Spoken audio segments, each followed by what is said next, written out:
Welcome back after a short break. बात हो रही है तालीम के हवाले से और हमें स्टूडियोज़ में ज्वाइन किया है हमारे गेस्ट हैं Mohammad Qasim Bhuttar, general secretary private colleges association. Sir, आपका बहुत शुक्रिया प्रोग्राम को वक्त देने के लिए। अगर हम तालीम के हवाले से बात करें तो हमारी सोसाइटी में जो है वो फंडामेंटल जो राइट है बच्चों के लिए वो तालीम है, लेकिन अनफॉर्चुनेटली हमें बहुत सारे मसाइल का सामना करना पड़ रहा है। स्पेशली प्राइवेट कॉलेजेस में जो है वो रजिस्ट्रेशन के बहुत सारे मसाइल हैं, उस हवाले से आप क्या कहेंगे? जी, बहुत शुक्रिया सिटी 41 का कि उन्होंने हमारे मसाइल जो है उनको उजागर करने की कोशिश की है। तो इसमें जो है हमारा प्रोसीजर बहुत इजी था।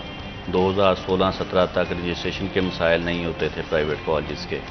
सिंपल एक प्रोसीजर था कि हम डायरेक्ट कॉलेज में जाते थे, मुतलका फ़ाइल जमा होती थी, फिर वहाँ से एक टीम बनती थी, वो विज़िट करती थी और हमारा एक जो लेटर बनता था वो हायर अथॉरिटी यानी DPI कॉलेज को भेज दिया जाता था। वहाँ से फिर एक लेटर जारी होता था जो हमें अलाउ करता था कि हम किन किन डिसिप्लिन में जो है वो BS करवा सकते हैं। उसकी फ़ीस भी इंतहाई मुनासिब थी। नया अदारा अगर कोई एफिलिएट होता था तो उसकी 25,000 फ़ीस थी और अगर एक्सटेंशन का कोई अदारा होता था तो उसकी 2,000 जस्ट फ़ीस होती थी। जब एजुकेशन ट्रेंड उन्होंने चेंज किया, जैसा कि पहले सिंपल था, FSc या इंटर किया जाता था, उसके बाद 2 साल डिग्री की जाती थी, फिर 2 साल MA किया जाता था। 2020 में इन्होंने ख़त्म कर दिया, जो नोटिफिकेशन HEC ने जारी किया कि ग्रेजुएशन 2 साल ख़त्म कर दिया जाएगा। 2022 में इन्होंने जून में MA को भी ख़त्म कर दिया। फिर इसके बाद इन्होंने कहा हमारी डिग्री जो है वो 4 साल BS ऑनर्स होनी चाहिए। तो उन चीज़ों को इम्प्लीमेंट और लागू करने के लिए बहुत सारी चीज़ों का हमें मसाइल का सामना करना पड़ा। उसमें मेजर मसला हमें ये आया कि जब इसको फ़र्स्ट टाइम हमने लॉन्च किया है कि हमने 4 साल डिग्री जो है अप्लाई करनी है डायरेक्ट से, तो फ़र्स्ट टाइम तो हमें रजिस्ट्रेशन मुतलका टीम जो थी उन्होंने विज़िट करके हमारी फ़ाइल भेज दी HED ने, जो डायरेक्टर DPI कॉलेज हैं उनकी तरफ, तो उन्होंने हमें लेटर जारी कर दिया। उसके ठीक 1 साल के बाद जो मसला था हमारे लिए बन गया कि HED खुद इन्वॉल्व हो गई इसमें। उन्होंने कहा जी हमारी ऊपर से एक टीम बनेगी, वो टीम जो होगी वो अदारों का विज़िट करेगी, वो उसके बाद चेक एंड बैलेंस करेगी, फिर अगर सेटिस्फाई होगी तो लेटर जारी करेगी। तो यहाँ तक भी हमने इस चीज़ को जो था बर्दाश्त किया कि चलें ठीक है, एक टीम है, क्वालिफाइड लोग आएंगे, क्वालिफाइड स्टाफ आएगा, वो असेसमेंट करेगा। असेसमेंट करने के बाद अदारों को जो है वो एफिलिएट और रजिस्ट्रेशन के मैटर्स जो हैं वो दिए जाएंगे। लेकिन इसके साथ साथ उन्होंने ये किया कि फ़ीसिस में इजाफा करना शुरू कर दिया। फिर उन्होंने कहा फ़ीस जो है वो 1 लाख रुपया होगी और 2 साल के लिए होगी। हालांकि BS ऑनर्स जो है वो 4 साल डिग्री है। अगर 4 साल डिग्री है तो उसके लेटर जो है वो भी 4 साल के लिए ही जारी होना चाहिए, लेकिन उन्होंने उस लेटर को 2 साल के लिए जारी किया। जब 2 साल के लिए जारी किया तो उसके ऊपर हमने आवाज़ उठाई कि ये आप 2 साल के लिए जारी कर रहे हैं, इसको 4 साल तक लेके जाएं। जैसे कि LLB है, वो 5 साल डिग्री है, तो उसका लेटर भी 2 साल के लिए जारी हो रहा है। BS ऑनर्स जितने भी प्रोग्राम है उसका सबका लेटर जो है वो 2 साल के लिए जारी हो रहा है और 2 साल के बाद हमें 1 लाख फ़ीस जो है वो दोबारा जमा करवाना पड़ेगी। फिर इसके अलावा इनकी रिक्वायरमेंट आ गई कि आपने डिफरेंट टाइटल की बुक्स जो हैं वो 270 रखनी है हर BS की। अगर कोई भी अदारा 5 BS अप्लाई करेगा तो वो 5 BS की 270 बुक्स डिफरेंट टाइटल्स की रखेगा। अब सिलेबस में करिकुलम में 40 से ज़्यादा बुक्स डिफरेंट टाइटल की मौजूद नहीं है, तो इन्होंने 270 जो थी वो बगैर सोचे समझे जो थी वो अदारों के ऊपर इम्प्लीमेंट कर दी। जब अदारों के ऊपर ये चीज़ इम्प्लीमेंट हुई तो उनको इस प्रोसीजर को मज़ीद मुश्किल कर दिया गया। फॉरेन ऑथर्स की अगर हम बुक्स मिला लें, वो ओरिजिनल बुक्स भी मिला लें, तब भी जाके एक BS के लिए 270 टाइटल की बुक्स नहीं बनती हैं। फिर उस प्रोसीजर के बाद नेक्स्ट था कि HED अब लेटर जारी करेगी, वो NOC देगी। HED का NOC ऐसे ही है कि जैसे कि नामुमकिन चीज़ है। वहाँ पर बैठे हुए लोग या वहाँ पे बैठी फ़ाइलें उनको चेक करवाना, फैसलाबाद पूरे पंजाब को वो डील करते हैं। पूरे पंजाब में 3600 प्राइवेट कॉलेज है और 780 गवर्नमेंट का कॉलेज है। अगर पंजाब की हम सिर्फ प्राइवेट कॉलेज की बात करें तो 3600 कॉलेज को एक नुमाइंदा डील कर रहा है। वो पूरा साल हमारी फ़ाइल की जो है वो वहाँ तक पहुँचने में लग जाता है। जब जाके लेटर हमें जारी होता है तब तक हमारा अगला साल शुरू हो जाता है। तो इस हवाले से बहुत सारे मसाइल हैं जो रजिस्ट्रेशन के, जिसकी वजह से बच्चों के लॉसेज हुए हैं, कॉलेज के लॉसेज हुए हैं, तालीम का हर्ज हुआ है। फिर उसके बाद बात यहाँ नहीं रुकती। फिर इसके बाद हमने ये लेटर लेके यूनिवर्सिटी को रजू करना होता है कि आप लोग हमें इसकी एफिलिएशन दे दें। यूनिवर्सिटी ने उसी NOC की बुनियाद के ऊपर हमें नया लेटर जारी करना होता है कि आप इस प्रोग्राम के लिए एफिलिएट हैं। जब उन्होंने हमें एफिलिएशन के लिए लेटर देना शुरू कर दिए तो उस वक्त एक नया जो था वो काम शुरू हो गया, ये पिछले साल से, कि यूनिवर्सिटीज़ के ऊपर अब HEC ने एक पाबंदी लगा दी है कि आप नया दायरा और नया डिसिप्लिन ये किसी भी जगह पे आप नहीं देंगे, ना तो आप नया डिसिप्लिन दे सकते हैं, ना किसी नए दायरे को एफिलिएट। और ये सारे मराहल में जब प्राइवेट कॉलेजेस एसोसिएट होते हैं यूनिवर्सिटी के साथ, तो बहुत सारी कंडीशंस ऐसी होती हैं जिनसे आपको बहुत सारे मराहल होते हैं जिनसे गुजरना पड़ता है, बड़ी सारी कड़ी जो है ना वो इसमें शराइत लागू होती हैं, तो वो भी बड़ा एक मसला है। जी जी बिल्कुल, उसमें हमारा स्टाफ जो होता है मिनिमम एमफिल हमें चाहिए होते हैं, 3 एमफिल चाहिए। फ़र्ज़ करें अब अगर किसी ने नया दायरा शुरू किया है, अभी वो भी बिल्डिंग बना के उसने उसको कंप्लीट किया है, तो HEC ने ऊपर से लेटर जारी कर दिया है कि आप नया दायरा जो है उसको एफिलिएट ही नहीं कर सकते। उसकी जो इन्वेस्टमेंट है वो सारी की सारी ज़ाया हो जाएगी, क्योंकि उसने अदारा नया जो है वो बनाया है इसी काम के लिए कि बच्चों को एजुकेट कर सके। तो जब HEC ने पाबंदी लगा दी यूनिवर्सिटीज़ के ऊपर, तो यूनिवर्सिटी किसी भी नए अदारे को एफिलिएशन नहीं देगी, उसकी इन्वेस्टमेंट भी ज़ाया होगी, और उस एरिया में जो स्पेस है यहाँ पे वो बच्चे तालीम दूर हासिल करने के लिए जाते हैं, वो बच्चे भी बाउंड हो जाएंगे दूसरी जगह पे तालीम हासिल करने के लिए। अब आपको पता है फ्यूल कॉस्ट इतनी ज़्यादा बढ़ गई है कि एक बच्चे के ऊपर अगर हम पेट्रोल का हिसाब लगा लें सिर्फ, तो बच्चियों की तालीम का भी हिसाब लगा लें, तो बहुत सारे पेरेंट्स अपनी बच्चियों को हॉस्टलाइज नहीं करवाना चाहते। बहुत सारे बच्चे ऐसे हैं जो बसों के ऊपर आपने देखा होगा जाते जाते कि बसें ऊपर से भरी पड़ी होती हैं और वो जान का ख़तरा है कि किसी भी जगह पे खुदा न खास्ता कोई हादसा हो जाता है तो बच्चा गिर जाता है, तो ब्लेम फिर एजुकेशन सिस्टम के ऊपर डाल दिया जाता है, बजाय इसके कि आप उस सिस्टम को ठीक करें जिसकी वजह से ये हादसा हुआ है। तो इसमें बहुत सारी कड़ी शराइत आती हैं, हमें अपने टीचर्स की तादाद पूरी करना पड़ती है, तमाम चीज़ें पूरी करना पड़ती हैं, लाइब्रेरी आती हैं, हमारी लैब्स आती हैं। हम वो तमाम चीज़ें पूरी करने के बावजूद यूनिवर्सिटीज़ खुद परेशान है कि HEC ने अब कहा है कि आप आगे एक्रीडिटेशन करवाएं। जैसा कि कंप्यूटर की तालीम मुकम्मल जो है इस वक्त पंजाब की बात कर लें या पाकिस्तान की बात कर लें, उसके ऊपर मुकम्मल पाबंदी लगने जा रही है प्राइवेट अदारों में और गवर्नमेंट अदारों में। अब उन्होंने कहा कि एक्रीडिटेशन करवाएं।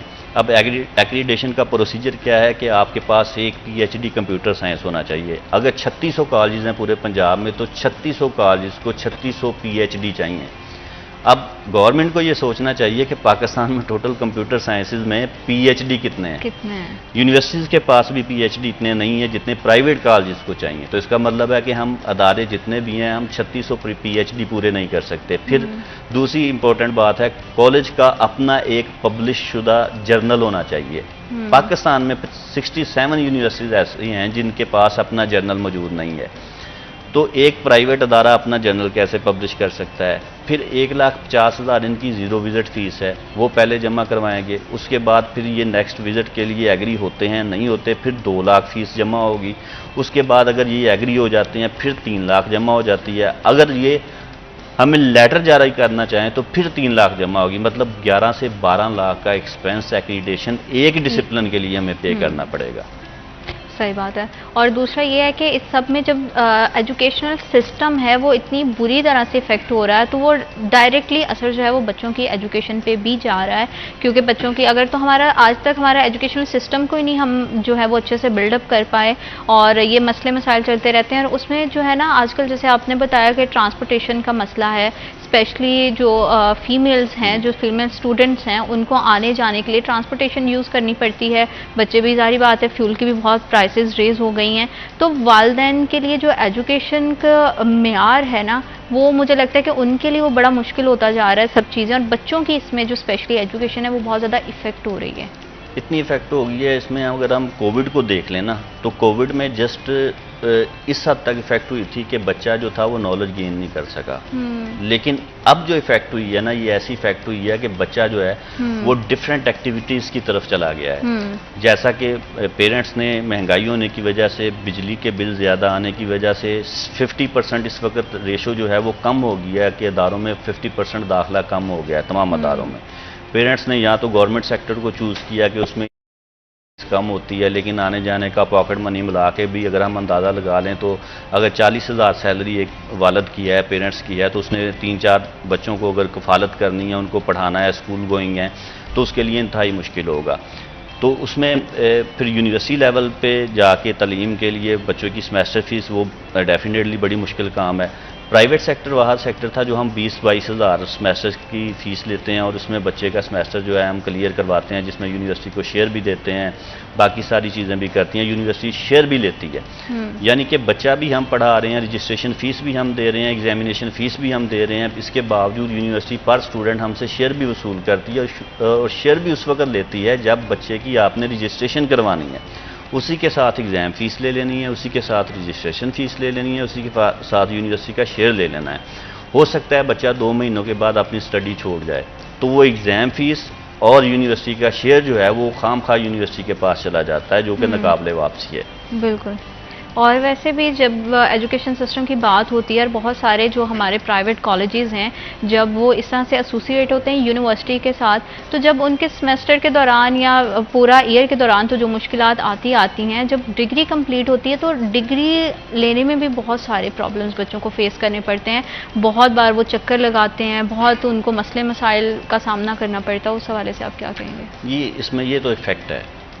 इसमें फैक्ट इस तक है कि मतलब यूनिवर्सिटी में हर जगह पे पॉलिटिक्स चलती है। सिंपल सी बात है कि सियासत जो है वो इन्वॉल्व है। मतलब मैं पॉलिटिकल मुल्क की सियासत की बात नहीं कर रहा, मैं अदारों की सियासत की बात कर रहा हूँ। आप हॉस्पिटल्स में चले जाएं, आप किसी भी महकमे में चले जाएं, आप स्कूल्स में चले जाएं, आप किसी भी जगह पे चले जाएं, तो सियासत डेफिनेटली पार्टीज़ होती हैं अंदर जो है वो एक दूसरे की टांगें भी खींच रही होती हैं और वो सिस्टम को प्रॉपर तरीके से चलने भी नहीं देती। तो यूनिवर्सिटीज़ का भी हाल यही है कि हमारा सेमेस्टर जो 6 मंथ का सेमेस्टर है वो तकरीबन साल में मुकम्मल होता है। साल में मुकम्मल होने के बाद उनका रिज़ल्ट, अभी बच्चे जो हैं वो चौथे सेमेस्टर में चले गए हैं और उनका फर्स्ट सेमेस्टर का रिज़ल्ट आया है और जो फर्स्ट सेमेस्टर का रिज़ल्ट आया है वो भी बिल्कुल गलत आया है। उस सेमेस्टर के रिज़ल्ट को दोबारा अपग्रेड करवाने के लिए 20 दफ़ा यूनिवर्सिटी का चक्कर लग चुका है लड़कों का, बाकी कॉलेजेस का, लेकिन वो अभी तक अपग्रेड नहीं हुआ। कंट्रोलर साहब उसको मार्क करते हैं नीचे मुतलका बंदे के पास, वो आगे सीक्रेसी में भेज देते हैं। वहाँ पे क्या होता है वो कोई कन्फर्म नहीं है, वो किसी को नहीं पता। तो बच्चा 5वें 6ठे सेमेस्टर 7वें सेमेस्टर में चला जाता है और पीछे रिजल्ट उसका चौथे सेमेस्टर का होता है। 8वें सेमेस्टर के एग्ज़ाम दे देता है तो रिजल्ट उसके 5 सेमेस्टर्स के अभी आते हैं। 8वें में जाके उसको पता लगता है कि मैं तो एलिजिबल ही नहीं रहा, मेरी CGPA इतनी कम होगी है कि मुझे तो डिग्री जो मिलेगी उसकी 2.58 से भी कम होगी, 2.50 से भी कम होगी और मेरी डिग्री किसी भी जगह पे काबिल कबूल नहीं होगी। तो उसका इतना ड्यूरेशन 4 ईयर से ज़्यादा लग जाता है। मतलब 4 साल का जो हमारा सेमेस्टर है ना वो 6 साल में कंप्लीट होता है। फिर उसके बाद ये तो बाद की बातें हैं कि डिग्री कंप्लीट करने के बाद उसको अप्लाई करना, अप्लाई करने के बाद डिग्री लेना, फिर HEC से टेस्ट करवाना, ये सारे प्रोसीजर बाद के प्रोसीजर हैं। एक सिस्टम है, एक गवर्नमेंट ने आपको कहा है कि आप 6 मंथ में इस सेमेस्टर को कंप्लीट करें, तो डेफिनेटली उसको 6 मंथ में कंप्लीट होना चाहिए, लेकिन 6 मंथ में सेमेस्टर कंप्लीट नहीं होता। अब यहाँ पे डिफरेंस भी है हमारा और गवर्नमेंट कॉलेजेस का। गवर्नमेंट कॉलेजेस के जो सेमेस्टर्स होते हैं वो 3 महीने में कंप्लीट हो जाता है, प्राइवेट अदारों का सेमेस्टर वो 8 महीनों में कंप्लीट करते हैं। अब जो गवर्नमेंट कॉलेजेस के पेपर्स लिए जाते हैं वहाँ पे ही पेपर कंडक्ट करवाया जाता है, वहीं पे पेपर उनसे लिया जाता है, जो टीचर्स पढ़ाता है वहीं पेपर ले लेता है। वो बच्चों की CGPA जो है जो बेहतर होती है प्राइवेट कॉलेजेस में पढ़ने वाले बच्चों की निस्बत, तो वहाँ पे आकर जो है वो एक ऐसा गैप जनरेट होता है कि जिसकी वजह से स्टूडेंट जो है वो प्रायोरिटी बेसिस पे जाता है गवर्नमेंट कॉलेजेस के पास। गवर्नमेंट कॉलेजेस में इतना जो है वो नहीं है कि तमाम स्टूडेंट्स को अपने एडमिशन्स दे सकें, फिर बच्चा मूव करता है प्राइवेट अदारों की तरफ। तो ये एक बहुत बड़ा गैप है जो अदारों का। बड़ी दफ़ा हमारी VC साहब से भी मीटिंग हुई है इस हवाले से कि आप गवर्नमेंट सेक्टर और प्राइवेट सेक्टर दोनों का करिकुलम, दोनों का सिस्टम सेम करें, दोनों के एग्ज़ाम्स का टाइम सेम करें, दोनों की डिग्रीज़ का टाइम सेम करें। इसमें बिल्कुल ऐसा कोई डिफरेंस नहीं होना चाहिए। प्राइवेट सेक्टर के बच्चे भी पाकिस्तानी बच्चे हैं, जो गवर्नमेंट कॉलेजेस में पढ़ने वाले बच्चे हैं वो भी पाकिस्तानी बच्चे हैं। आप प्राइवेट सेक्टर को पसे पुश डालकर आप जो हैं वो एजुकेशन को बाकी अदर कंट्रीज़ के साथ compete नहीं हम कर सकते। देखें कितना वज़न उठाया हुआ है प्राइवेट सेक्टर में, तकरीबन 70% बच्चा जो है वो प्राइवेट सेक्टर में इनरोल होता है, तो 30% के करीब जो है वो गवर्नमेंट के पास जो है बच्चा है।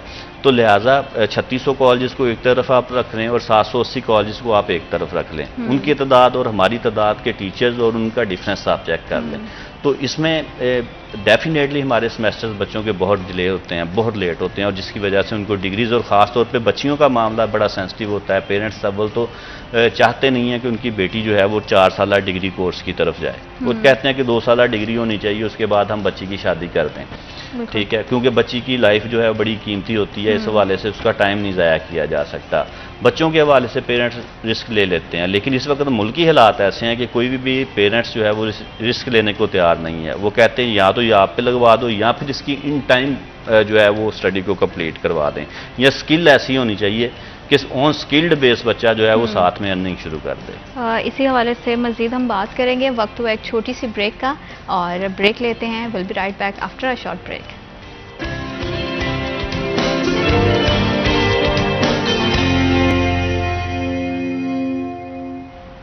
Welcome back after a short break. हम बात कर रहे हैं एजुकेशन सिस्टम के हवाले से। सर, आप बता रहे थे कि किस तरह से जो सारी चीज़ें हैं, पूरे एजुकेशन सिस्टम है, ये डायरेक्टली जो है वो स्टूडेंट्स पे बहुत ज़्यादा इफेक्ट होता है।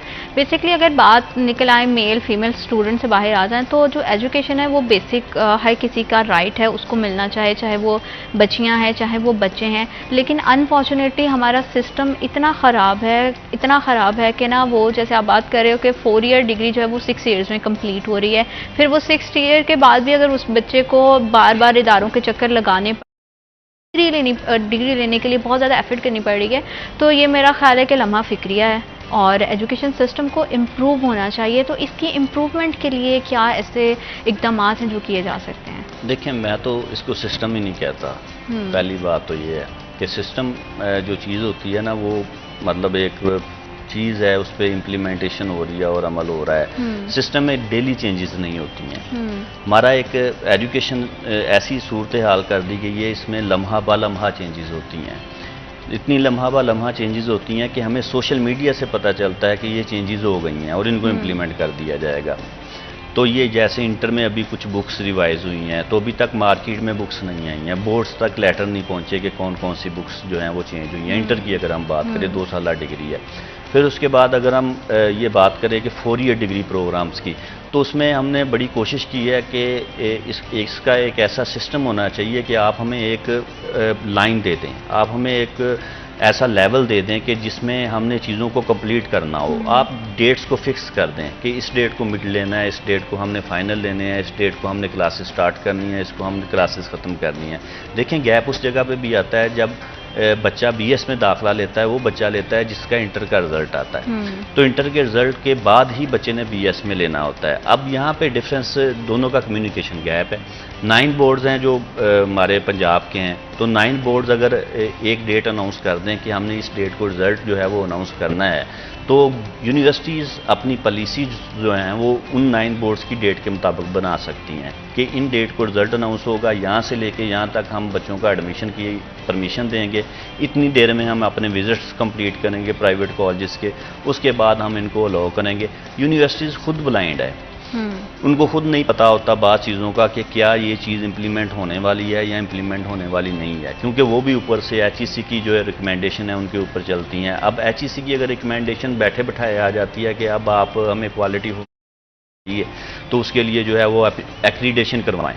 देखिए, एक्रीडेशन का यहाँ तक तल्लक है तो एक्रीडेशन तो यूनिवर्सिटी की होनी चाहिए। अगर यूनिवर्सिटी एक्रीडेटेड है अपने कोर्सेज में, तो वो जिस मर्जी कॉलेज को चाहिए अफिलिएशन दे सकती है, क्योंकि एक्रीडेटेड होना अदारे का काम है, जिस अदारे ने आगे एफिलिएशंस देनी है, ना कि अदारों का काम है आगे। अगर हमने डायरेक्ट एक्रीडेशन करवानी है तो फिर यूनिवर्सिटी को दरमियान से निकाल दें, हमें HEC देखे। HEC का काम है यूनिवर्सिटीज़ को देखना और यूनिवर्सिटीज़ का काम है अदारों को देखना, प्राइवेट अदारों को देखना या गवर्नमेंट कॉलेज को देखना।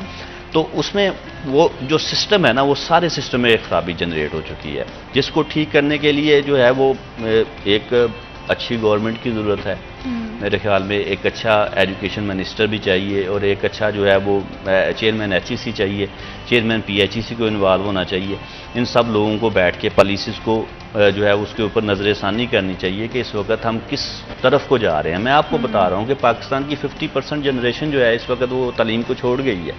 अगर 50% छोड़ गई है, वो क्या करेगी? या तो वो आउट ऑफ कंट्री चली जाएगी, अगर किसी के पास कैपेसिटी नहीं है बाहर के मुल्क में जाने की भी, तो वो मिल में काम करेगा। मिल की हालात आपको पता है, पाकिस्तान में मिलें भी बंद हो रही हैं, तो वो फिर क्या करेगा? वो नेगेटिव चीज़ों की तरफ जाएगा। वो क्राइम्स की तरफ चला जाएगा। स्टडी वाहद चीज़ है जिसने उसको अखलाकियात का दर्स भी देना है, जिसने उसको स्किल्स भी देनी है, जिसने उसको उसके पेरेंट्स की रिस्पेक्ट भी सिखानी है, जिसने उसको अपने टीचर्स की रिस्पेक्ट भी सिखानी है और उसको बताना है उसका फ्यूचर क्या है। और यही बच्चे फ्यूचर में CSS करते हैं, यही बच्चे फ्यूचर के कानूनदान भी हैं, यही मजिस्ट्रेट भी हैं, यही टीचर्स भी हैं, यही डॉक्टर्स भी हैं, यही इंजीनियर्स भी हैं।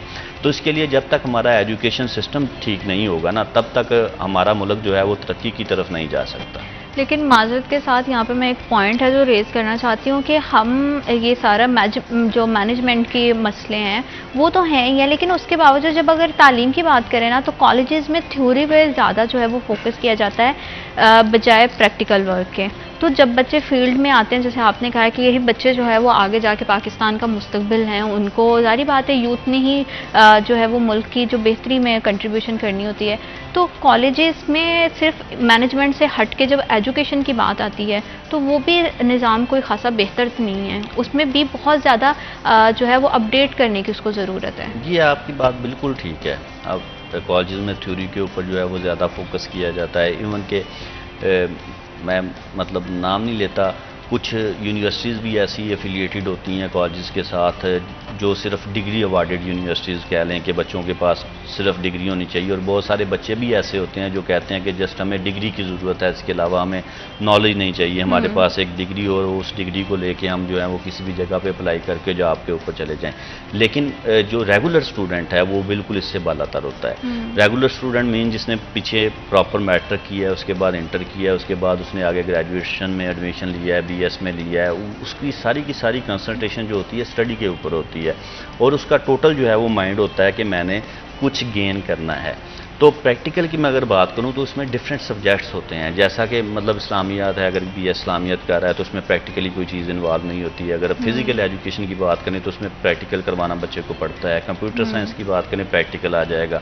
जितने भी साइंसेस के सब्जेक्ट हैं, ज़ूलॉजी है, केमिस्ट्री है, बॉटनी है, HND है, वो सब सब्जेक्ट्स में प्रैक्टिकल इन्वॉल्व होगा। BS इंग्लिश अगर करना चाहता है बच्चा, उसमें प्रैक्टिकल इन्वॉल्व नहीं होगा, लेकिन उसमें दूसरी चीज़ें इन्वॉल्व होती हैं जो हमारी अखलाकियात के साथ अटैच होती हैं। फिर मैंने एक और बहुत इंपॉर्टेंट बात जो है वो आपके चैनल के थ्रू करना चाहता हूँ कि तमाम अदारों को साथ में स्किल जो है वो लाजमी अपने अदारों में शुरू करनी चाहिए, चाहे गवर्नमेंट सेक्टर है चाहे प्राइवेट सेक्टर है, ताकि बच्चा जो है हमारा इस काबिल हो सके कि वो अपने पेरेंट्स का बाजू बन सके।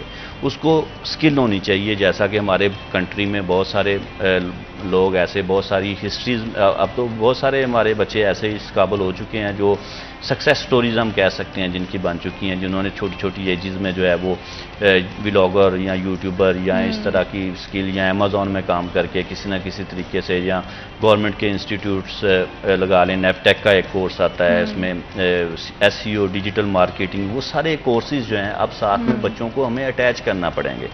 अगर वो हम अटैच करेंगे तो बच्चा इस लेवल में स्टडी के साथ साथ अपनी स्किल भी लेगा। जब स्किल लेगा तो बच्चा अगर फौरी तौर पे किसी जगह पे, जॉब्स तो पाकिस्तान में नहीं है, ये तो सबको पता है कि जॉब्स नहीं है, ठीक है, तो जॉब्स अगर नहीं है तो उसने अपनी स्टडी कंप्लीट की है, बजाय इसके कि वो स्टडी के फ़ौरन बाद फारग रहे, वो अपनी स्किल की बेस के ऊपर अपनी अर्निंग को स्टार्ट कर दे।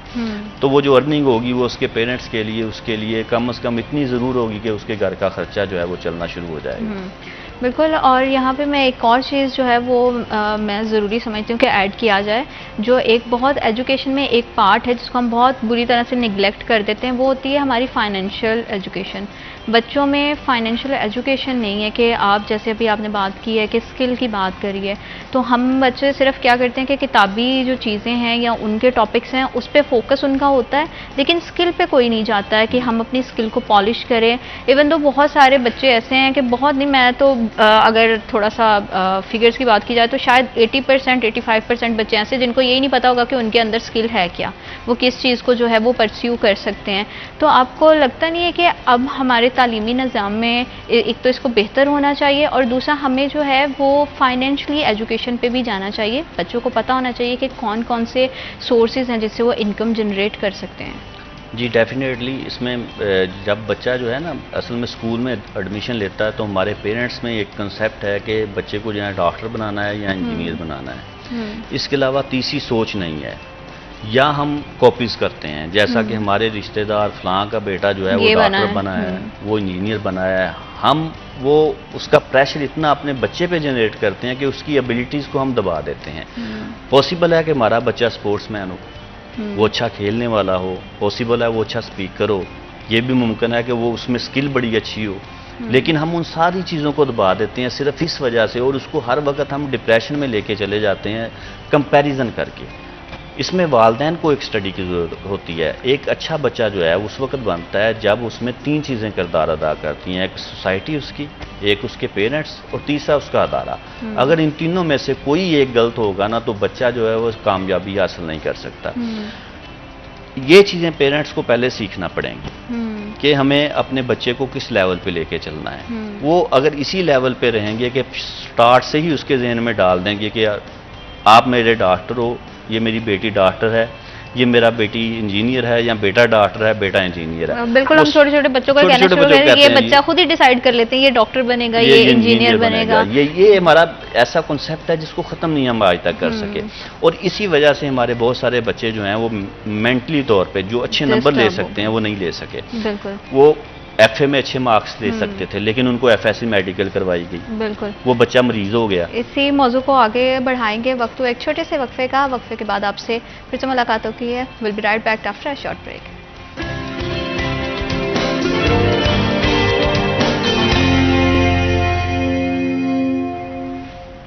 Welcome back after a short break. Education के हवाले से सर हम बात कर रहे थे, आपने एक ब्रेक पे जाने से पहले जो एक इम्पॉर्टेंट पॉइंट है उस पर बात कर रहे थे कि जो बच्चों पे बहुत ज़्यादा जो है ना वो बर्डन आ जाता है। एजुकेशन को हमने बच्चों के लिए ना लर्निंग कम और जो उन पे प्रेशर है ना वो ज़्यादा बिल्डअप कर दिया है। हर किसी की सीखने की जो सलाहियत है वो अलग होती है। अगर एक बच्चा बहुत क्विकली चीज़ों को अडॉप्ट कर रहा है तो ज़रूरी नहीं है कि आपका दूसरा बच्चा, सेम घर के बच्चों की बात कर रही हूँ, कि अगर एक बच्चा बहुत क्विक लर्नर है तो ज़रूरी नहीं है कि दूसरा भी उसी तरह से हो। हर किसी के लर्निंग प्रोसेस अलग अलग होता है। तो उस हवाले से क्या कहना चाहेंगे? एक तो नंबर्स की बहुत रेस है, ग्रेड्स की बहुत ज़्यादा रेस है, और उसके बाद बच्चों पे बहुत ज़्यादा जो है ना मेंटली बच्चों को जो है हम डिस्टर्ब कर देते हैं प्रेशराइज करके कि फर्स्ट आना है। हम समझते हैं जो टॉपर है ना बस वही बच्चा लायक है। जी, ये आप पिछले कुछ सालों से देख लें कि बच्चों के ना 1050 या 1150 में से पूरे नंबर आ रहे हैं। मतलब इसका मतलब ये है कि वो बच्चा 10 साल के बाद तो प्रैक्टिकल फील्ड में चला गया होगा।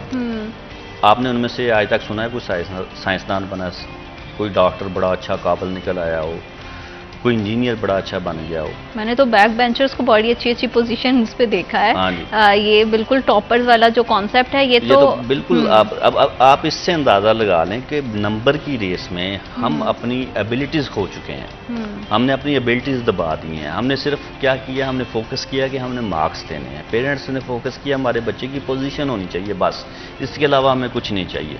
आगे वही बच्चा अगर टेस्ट देता है तो वो मेडिकल के एडमिशन के लिए टेस्ट में रह जाता है। वो सिर्फ मार्क्स की दौड़ में जो है वो लगा हुआ है। तो जैसे मैंने अभी बात की थी कि वो बच्चा एफए में बड़े अच्छे नंबर ले सकता है, आईसीएस बड़ा अच्छा कर सकता है, पॉसिबल है उसका जहन मुकम्मल जो है वो कंप्यूटर के ऊपर कंसंट्रेट कर रहा हो। हम कहते हैं आपने एफएससी नॉन मेडिकल करनी है, आपने एफएससी मेडिकल करनी है, उसकी 4 सप्लियाँ आती हैं। फिर उसके बाद हम उसको डिप्रेस करते हैं मज़ीद कि देखो तेरा रिश्तेदार है, उसने देख कितने नंबर लिए हैं और तेरे नंबर कितने कम आए, किस वजह से इतनी सप्लियाँ आई हैं। वो बच्चा जो है वो फिर मज़ीद डिप्रेशन का शिकार होने के साथ साथ वो नेगेटिव चीज़ों के अंदर चला जाता है। वो फिर कॉलेज जाने की बजाय किसी जगह पे बिलियर्ड खेलेगा, वो किसी खोके पान शॉप के ऊपर खड़ा होकर स्टिंग पिएगा, वो अपनी एक नई सोसाइटी जनरेट करेगा, फिर उस सोसाइटी से वो आगे चला जाएगा। तो इसलिए पेरेंट्स को अपना किरदार अदा करना चाहिए, टीचर्स को अपना किरदार अदा करना चाहिए, और देखना चाहिए कि ये घर से निकलता है बच्चा तो कॉलेज में कितने वक्त में पहुंचता है, और कॉलेज से अगर उसको छुट्टी है घर तक कितना टाइम लगाता है। देखिए, ट्यूशन्स अकेडमीज़ की ज़रूरत बच्चे को उस वक्त होती है जब में अपना काम मुकम्मल नहीं कर पाता।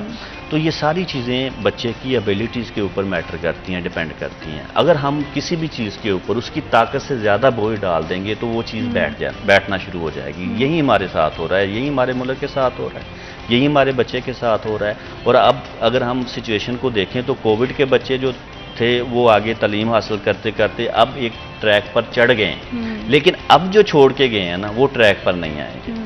आपको अंदाज़ा होगा कि पाकिस्तान से पिछले 2 साल में कितना यंग जनरेशन जो है कितनी वो आउट ऑफ कंट्री चली गई है। और अभी भी बहुत सारे स्टूडेंट, आप किसी भी पासपोर्ट ऑफिस का विज़िट कर लें, वहाँ लाइनें लगी हुई हैं पासपोर्ट बनवाने वालों की, वहाँ पर लाइनें लगी हुई हैं उन लोगों की जो फौरी तौर पे चाहते हैं कि किसी भी वजह से हम इस मुल्क को छोड़ के जो है वो चले जाएं। ये पाकिस्तान हमारा पाकिस्तान है। अगर हमारी यही जनरेशन यहाँ पर अपनी खिदमत सर अंजाम देने की बजाय यहाँ से बाहर चले जाएगी तो इस मुल्क को कौन चलाएगा? हमारे डॉक्टर्स बाहर जा रहे हैं, यंग डॉक्टर्स जितने भी हैं वो भी बाहर जा रहे हैं, हमारी नर्सेज बाहर जा रही हैं। तो ये एक गैप ऐसा जनरेट हो गया है कि शायद पाकिस्तान में कुछ नहीं होगा। पाकिस्तान में अल्हम्दुलिल्लाह बहुत कुछ है, एक सिस्टम की ज़रूरत है। तो जैसे ही वो सिस्टम होगा सारा निज़ाम बेहतर हो जाएगा। और ये एजुकेशन सिस्टम हम उम्मीद करते हैं कि हम ने जो है वो अपनी तरफ से कोशिश कर रहे हैं, HEC के साथ भी, HED के साथ भी, DPI साहब के साथ भी, कि आप इसको एक सिस्टम में लेके आएँ ताकि जो प्राइवेट अदारे हैं वो अपना काम जारी रख सकें, ताकि बच्चों के ऊपर फीसिस का बोझ ना बढ़े। देखिए, अगर अदारे के ऊपर फाइनेंस का बोझ बढ़ेगा तो वो बोझ अदारे के ऊपर नहीं बढ़ेगा, वो स्टूडेंट के ऊपर बढ़ेगा। स्टूडेंट की कैपेसिटी जो है वो उतनी नहीं रहेगी कि वो फीस पे कर सके, वो फिर छोड़ देगा। तो हम कहते हैं कि जो 20-22 हज़ार सेमेस्टर फीस है वही फीस रहे, उसी सेमेस्टर फीस के अंदर जो है वो बच्चा जो है अपनी तालीम को कवर अप करे। बिल्कुल। और जहाँ पे एजुकेशन आजकल तो आपको पता है कि हालात इस तरह के हैं कि एक तो महंगाई बहुत है, घर की ज़रूरियात को पूरा करना बड़ा मुश्किल हो रहा है। तो पेरेंट्स क्या करते हैं कि वो सिर्फ जो है ना वो इनकम जनरेट करने की तरफ उनका ध्यान होता है। इसमें आपको नहीं लगता है कि बच्चे की जो ओवरऑल पर्सनैलिटी होती है वो एजुकेशन के साथ साथ जो है वो कम्युनिकेशन भी उसमें बड़ी मैटर करती है। जैसे मैं अपनी पर्सनल एक्सपीरियंस शेयर करूँ तो हम लोगों का ऐसा होता था कि जब एजुकेशन टाइम था, स्कूल कॉलेज से वापस आते थे तो पेरेंट आपको एक प्रॉपर टाइम देते थे, आपसे पूछते थे कि आज पूरा दिन में क्या हुआ, टीचर्स के साथ कोई मसला तो नहीं है। आजकल हम बच्चों की बातों को भी बड़ा निगलेक्ट कर देते हैं। अगर उनकी पर्सनालिटी के हवाले से बात करें तो घर में वो एक ना कम्युनिकेशन वाला सिस्टम भी नहीं रह गया है और बच्चे उतना अच्छे से शायद अपने टीचर के साथ भी जो है ना वो एक कनेक्शन जो है उसको बिल्डअप नहीं कर पाते हैं। तो एजुकेशन सिस्टम तो डिस्टर्ब है ही है, बच्चों की ओवरऑल पर्सनैलिटी पर भी उस पर बहुत ज़्यादा इफेक्ट जाता है और बच्चे क्या करते हैं उस सब में तालीम से हट के बहुत इधर उधर निकल जाते हैं चीज़ों पे। तो उस जो इखलाकी हमारी इक़दार हैं उस हवाले से आप क्या कहना चाहते हैं कि सोसाइटी की जो सोशल बिहेवियर्स हैं? ये सोसाइटी, इसको मैं तो ज़्यादा ये कहता हूँ कि जितना मोबाइल हमारा इसमें इन्वॉल्व हो गया है ना, उसकी वजह से बहुत ज़्यादा मसाइल आ गए हैं। देखिए, हर चीज़ के दो पहलू होते हैं, एक पॉजिटिव और एक नेगेटिव। यहाँ तो हम पॉजिटिव को चूज़ करते हैं या हम नेगेटिव को चूज़ करते हैं, तीसरी चीज़ कोई नहीं होती। अब पेरेंट्स भी हैं, मैंने देखा है मम्मी तौर पे वो घर में मोबाइल पे लगे होते हैं, बच्चा पास बैठा हुआ है और उनकी कंसंट्रेशन अपने बच्चे पे है नहीं कि बच्चा क्या कर रहा है। टीचर्स को मैंने देखा है वो फ्री क्लास में होते हैं, जहाँ क्लास में जाते हैं तो मोबाइल फ़ोन, सेल फ़ोन साथ लेके जाते हैं। वहाँ पे बच्चों के सामने मोबाइल फ़ोन के ऊपर मैसेज भी देखते हैं, मैसेज का रिप्लाई भी करते हैं, सारी चीज़ें बच्चियाँ या बच्चे वहाँ से उस चीज़ को अडॉप्ट करते हैं और फिर उसको अपने ऊपर इम्प्लीमेंट करते हैं, because teacher is a role model. तो जब छोटे छोटे बच्चे होते हैं ना, आपने मम्मी तौर पे देखा होगा, वो स्कूल गोइंग होते हैं तो घर में आके एक टीचर बना होता है तो 2-3 स्टूडेंट होते हैं। तो वो इस वजह से टीचर बना होता है या टीचर बनता है डेली एक, कि वो टीचर जो है वो उनके लिए एक रोल मॉडल है। जो टीचर क्लास में बिहेवियर करेगा, बच्चा वही बिहेवियर जो है वो घर में जाके जो है वो सिखाएगा, वही सीखेगा और वहीं घर वाले देखेंगे क्या कर रहा है। तो कम्युनिकेशन गैप, स्किल और उनकी पर्सनैलिटी, ये तीनों चीज़ें हमारे मोबाइल और इन चीज़ों ने डिस्टर्ब कर दी हैं। हाँ, इन चीज़ों के लिए इसके बगैर अब गुजारा भी नहीं है, ठीक है, लेकिन इनका टाइम होना चाहिए। आप जब बच्चों के पास हो, आप बच्चों को टाइम दें। टीचर जब क्लास में हो तो उसको चाहिए कि मोबाइल के ऊपर कंसंट्रेशन करने की बजाय टीचर बच्चों के ऊपर कंसंट्रेट करे और उनके साथ प्रॉपर एक जो है वो स्किल और उनकी अखलाकियात के ऊपर एक दर्स दे और उनके साथ जो है वो प्रॉपर कम्युनिकेशन रखे, उनको इन्वॉल्व करे। हम पढ़ते थे, जैसे आपने बात किया, तो वाइट बोर्ड का प्रॉपर इस्तेमाल किया जाता था। अब मैंने क्लासेस में टीचर्स को मोबाइल लेकर जाते हुए देखा, उन्होंने नोट्स मोबाइल में रखे हुए हैं, ठीक है। वो नोट्स जो मोबाइल में वहीं से बच्चों को लेक्चर डिलीवर किया जाता है, बच्चों के पास भी आगे मोबाइल है। अब मोबाइल से आगे क्या निकला है, क्या निकल रहा है, उसके बारे में तो किसी को भी नहीं पता, ठीक है। प्रॉपर वाइट बोर्ड का इस्तेमाल, तख्तियों का इस्तेमाल होता था स्कूलों में, वो ख़त्म हो गया फिर, ठीक है। उसके बाद छोटे बच्चे हैं, मैंने अपने बच्चों की बात करूं तो उनके बैग्स जो हैं वो मुझे उठाने पड़ते हैं, इतने वजनी होते हैं, बहुत ज़्यादा वजनी होते हैं उनके बैग्स जो हैं। अब उसमें बैग्स में क्या बुक्स हैं, क्या है, उनकी, मैं हमेशा उनसे ये कहता हूँ कि मुझे बच्चों में कॉन्फिडेंस और कम्युनिकेशन स्किल चाहिए। पढ़ इन्होंने खुद ही लेना है। जो बच्चा कॉन्फिडेंट होगा और जिसकी कम्युनिकेशन स्किल बेहतर होगी ना, वो बच्चा जो है वो आगे ज़िंदगी में कामयाब हो जाता है। अखलाकियत जिसके अंदर होगी, जिसके अंदर पेरेंट्स की रिस्पेक्ट होगी, ये सबसे मेन आंसर है। हमें किसी भी पीर या दरबार के ऊपर जाने की ज़रूरत उस वक्त पड़ती है जब हम अपने माँ बाप के नाफरमान हो जाते हैं या हमारे पास माँ बाप नहीं होते हैं। सबसे बड़े तो हमारे मुर्शिद हमारे माँ और बाप हैं। अगर हम उनके दिल से जो दुआ निकलती है ना, मेरे ख्याल में वो कोई बंदा जितना मर्जी करीब हो, वो दुआ जो वालिदैन की दुआ होती है ना, उसके बराबर कभी भी नहीं हो सकती। क्योंकि उन्होंने जो भी कहना है अपनी औलाद के बारे में वो दिल से कहना होता है। तो हमारे असल इश्यूज़ यही हैं कि हमने अपनी ज़िंदगी को इतना फास्ट कर लिया है कि उसमें हमने बिलावजह फास्ट किया। आप रोड पे चले जाएं, बड़ी तेज़ी होती है, हर बंदा ही तेज़ है। वैसे हम फारिग बैठे हैं, 10-10, 20-20 मिनट, 25 मिनट, 3 घंटे की फिल्म भी देख लेते हैं, गप्पे लगा रहे हैं, सारा कुछ।